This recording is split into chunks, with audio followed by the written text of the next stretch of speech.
In the last video, we looked at a technique that would allow us to soften the skin. Well, in this video, we're going to do the same thing. We're going to soften the skin, but we're really going to soften it a lot to the point where we really wipe out a lot of the detail within the skin. Now, in the last video, I said you never want to do that, and in many situations, you don't. But if you do end up doing that, you can always add fake detail back by adding noise, which essentially creates the illusion of texture. So the key takeaway is you never want to soften or smooth the skin so much that there's no texture. And if you do end up using a technique that does that, this is a trick that can bring back some of that detail. It's fake detail, but it looks like detail nevertheless. So what we want to do here in this example is duplicate the layer. We can do that easily with the keyboard shortcut Command-J, Control-J on Windows. On this new layer, what we want to do is blur it. We're going to really make it incredibly blurry. Let's go ahead and zoom into the image a little bit so we can see the skin. The skin's not bad, but there's some harsh lights here, some hot spots where you can see that the light source was really bright and shining on her face in certain ways, so it's not completely smooth. So we're going to go to the filter menu, and from the filter menu, we're going to choose blur, and from there, we're going to select Gaussian blur. This will open up the Gaussian blur dialog box. You really want to drag this radius slider to an extreme value, somewhere probably in the 20 range. I'll go with maybe 25 pixels, use a nice round number. You can see it's incredibly blurry. Go ahead and click OK. And once you click OK, it's so blurry, we want to back off the opacity a little bit. So go ahead and drag the opacity slider down into the 50% range or so. So at this point, we definitely have a very soft looking image. It doesn't really look all that bad, honestly. It kind of looks like you're going for that effect, but this isn't what we want at all. But the skin at this point, because it was so harsh, kind of looks pretty good at this point, but we want to add a little bit more detail to it. And there's also the added problem that we're not blurring out just her skin here. We're blurring out her hair, her shirt, her eyes, her lips. And we don't want to do that. We just want to focus on the skin. So we're going to do the same old thing. We're going to mask this out and paint in the areas that we want to appear blurry. So here, with layer 1 selected, you want to hold down the Option key on the Mac, Alt on Windows to apply a layer mask. You'll notice it's black, so it's revealing everything. Then we want to select the brush tool. B is the keyboard shortcut, and you want to make sure that white is the foreground color. With white being the foreground color, you're just going to come in here and paint.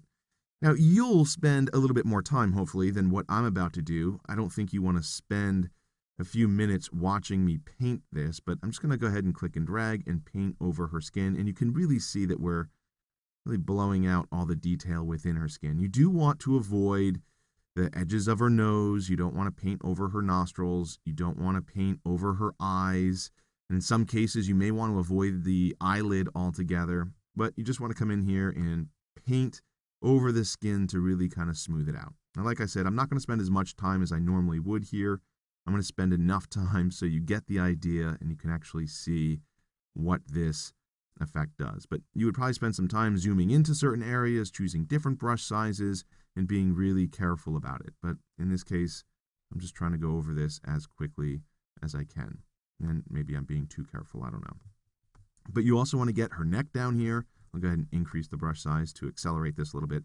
But you do want to avoid the jawline if possible. You don't want to paint right over that. Let's just go ahead and paint a little bit more. So now as you paint, it's going to be kind of hard to tell the areas that you missed. Remember, you can always verify your work by coming over to the mask thumbnail. And with this mask thumbnail, you're just going to hold down the Option key on the Mac, Alt on Windows, and click. And you can kind of see all the areas that you missed. And it always looks so creepy to me when we do this, but I definitely missed a lot of spaces up here. It's kind of hard to tell where her hair is, but obviously she has eyebrows up here, so we don't want to get rid of those. But this looks pretty good. And again, we can Option click the layer mask icon again to get back to the actual image. You could zoom into her eyebrows, select a smaller brush, and I really shouldn't say you could, you probably should.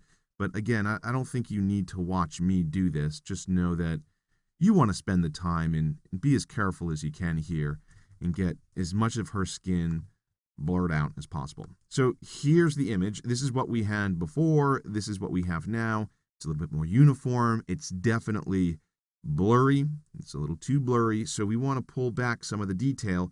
Yeah, you can drag the opacity slider down below 50% and you will introduce some of that detail.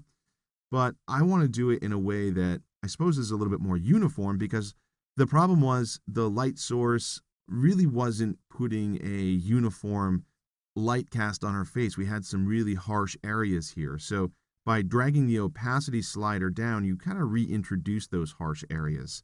So instead what we're going to do is we're going to add a little bit of fake texture, and we're going to do that by creating a new layer. But instead of creating a new layer by clicking the new layer button down here towards the bottom, we're going to come up to the top right-hand corner of the layers panel, and here we're going to choose new layer. And the reason why we're going to do this, and you can also use the keyboard shortcut Command-Shift-N, is because it's going to open up a dialog box. And in this dialog box, we can choose the blend mode right out of the gate.